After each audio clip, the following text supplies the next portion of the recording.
अब बात साइबर अपराध की करेंगे। जामताड़ा तो कुख्यात रहा है, देवघर भी इन मामलों को लेकर खबरों में रहा है, लेकिन यह खबरें बनी उनकी गिरफ्तारियां या ये सिंडिकेट अपने पैर पसारता उससे पहले पुलिस ने रणनीति बनाई और साइबर ठग आने लगे पुलिस के चंगुल में। चलिए ग्राफिक्स के जरिए समझाते हैं साल 2020 में पुलिस ने कितने मामले सुलझाए। तो की है उसी गति से इंसान की इंटरनेट पर निर्भरता भी बढ़ी है। एक ही जगह पर बैठकर इंटरनेट के जरिए मनुष्य की पहुंच विश्व के हर कोने तक आसान हुई है। काम आसान तो जरूर हुआ है, मगर परेशानी भी बढ़ी है। अब परेशानी बढ़ा रहे साइबर ठग। आपके अकाउंट में पैसे हैं, फिर भी आप चैन से नहीं रह सकते हैं, क्योंकि आपके अकाउंट पर साइबर शातिरों की नजर है। आपकी एक लापरवाही आपको बना सकती है कंगाल। झारखंड का जामताड़ा जिला एक वक्त में साइबर अपराधियों के लिए बदनाम था, मगर हाल के दिनों में पुलिस की लगातार हो रही कार्रवाई ने साइबर अपराधियों को कमजोर किया है। लगातार साइबर अपराधियों की गिरफ्तारी तो हो रही है, बावजूद इसके साइबर अपराधियों पर पुलिस नकेल नहीं कस पा रही है। इसकी वजह साइबर अपराधियों को गिरफ्तार तो किया जा रहा है, मगर जरूरत उन्हें आर्थिक चोट देने की है। घटना नहीं कम हो रही है, तो क्या कारण है कि घटना नहीं कम हो रही? कितने बड़े रैकेट काम कर रहे हैं, रैकेट के नींव तक हम पहुंच पा रहे हैं कि नहीं? लूप या अभी इंटरनेट से आप ऑनलाइन मैसेज दे करके भी क्लोन बना करके कर ले रहे हैं। ये कैसे हो पा रहा है? ये कैसे जड़ पे पहुंचने की ज़रूरत है। दूसरा चीज़ जो रिनॉन्ड हो गए हैं साइबर क्राइम में और अपने एरिया में जो रिनॉन्ड है, बड़े बड़े करोड़ों की संपत्ति है, सरकार क्यों नहीं उस संपत्ति को जब्त कर रही है? जब तक आप अपराधियों को या साइबर क्राइम करने वाले लोगों के आर्थिक रूप से कमज़ोर नहीं करेंगे, उनके प्रॉपर्टी को चोट नहीं करेंगे, तब तक ये कम होने वाली। अब आपको ग्राफिक्स के जरिए बताते हैं कि पुलिस ने क्या कुछ कार्रवाई की है साइबर अपराधियों के खिलाफ।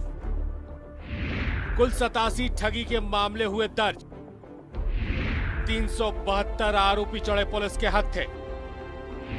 अब बात बरामदगी की। 820 मोबाइल फोन जब्त, 1351 सिम कार्ड बरामद, 475 एटीएम और 320 पासबुक जब्त, 19 लैपटॉप ठगों के पास से बरामद, 41 बाइक और 12 कार जब्त, 2 क्लोन, 5 स्वाइप मशीन और 3 राउटर बरामद, 36 लाख से भी ज्यादा कैश जब्त। हमारे कंट्री में इकोनॉमिक ऑफेंस का जो पनिशमेंट है वो बहुत हार्श नहीं है।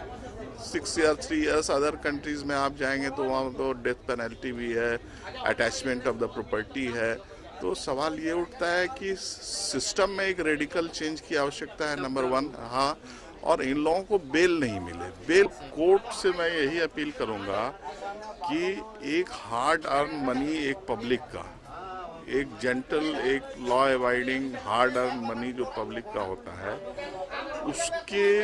उस बातों को ध्यान में रख के इनको जो है पनिशमेंट बेल के समय में ही बहुत मिलना चाहिए कि कम से कम 1 साल तो रहो तुम।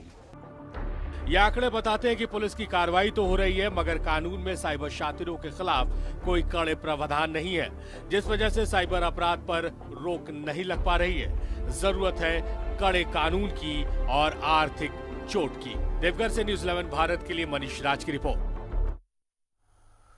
तो मनीष हमारे सहयोगी हमारे साथ जुड़े हुए, सीधे उनसे सवाल लेते हैं कि साल 2020 में जब कई गिरफ्तारियां हुई हैं, बावजूद इसके साइबर अपराध के मामले थम क्यों नहीं रहे हैं देवघर से या संथाल से? वैज्ञानिक घटनाएं कोई घटती हैं तो उन घटने का कारणों का तहकीकात कर सकते हैं, अनुसंधान वैज्ञानिक तरीके से किया जा सकता है, या भौगोलिक घटनाएं हैं तो उसको आमतौर पे बहुत तरीके से उसे परिभाषित किया सकता है। लेकिन अपराध के मामलों में खास करके जब लूट पाट, छिनतई, बैंक डकैती या फिर इस तरह के जो अपराध होते हैं, तो इसके कारणों की अगर हम बात करें तो सीधा सीधी यही होता है कि जो समाजशास्त्री हैं, जो विचारधाराएं हैं, जो अलग अलग तरीके से, तो वो कहते हैं कि बेरोजगारी सबसे बड़ा इसका कारण है।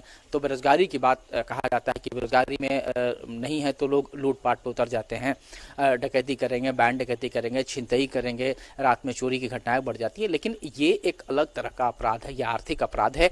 और इसकी अगर हम कारणों की बात करें तो ये बात तो तो समझ में आ गई है कि चंद मिनट या फिर हम चंद सेकंड की बात होती है, जो साइबर अपराधी हैं वो किसी खाताधारी से बात करते हैं और चंद मिनटों में उनके कुछ जानकारियां जो होती हैं, बहुत अहम जानकारियां उनको मिल जाती है और फिर उनका अकाउंट से जो पैसा है वो सीधे ट्रांसफर हो जाता है। तो चंद पैसों में बड़ा जल्दी से चंद समय में अगर इस तरह का अपराध पैसे मिल जाते हैं तो ये एक सबसे बड़ा कारण ये माना जाता है कि इस अपराध को करने में, इसको अंजाम देने में बहुत ज़्यादा कुछ टेक्नोलॉजी या बहुत ज़्यादा कुछ डेयरिंग की बात नहीं है। आप बात करते हो खाताधारी से, उससे जानकारियां लेते हैं और फिर वो पैसा ट्रांसफ़र हो जाता है, क्योंकि खाताधारी भोले भाले होते हैं, उन्हें नहीं पता होता है कि उनसे जो पूछ रहे हैं वो कौन है, वो क्या पूछ रहे हैं। तो ये करके तो ये एक बड़ा सबसे कारण है कि आसानी से ईजी गोइंग, हम कह सकते हैं कि ईजी गोइंग है इस अपराध को कर लेने में, घटना को अंजाम देने में, और चट से पैसा आता है और फिर उस पैसे का इस्तेमाल भी आप कहीं कहीं कर लेते हैं। आप ऑनलाइन परचेजिंग करते हैं, आप गाड़ियां खरीदते हैं, आप घर बना रहे हैं, तो चूंकि आसानी से ये काम हो जाता है तो ये एक सबसे बड़ा कारण है।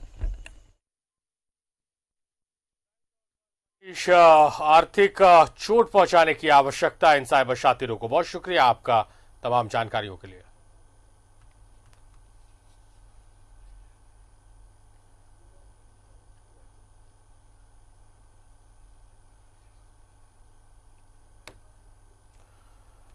तो मेरे साथ फिलहाल इतना ही। देखते रहिए न्यूजीलैंड भारत।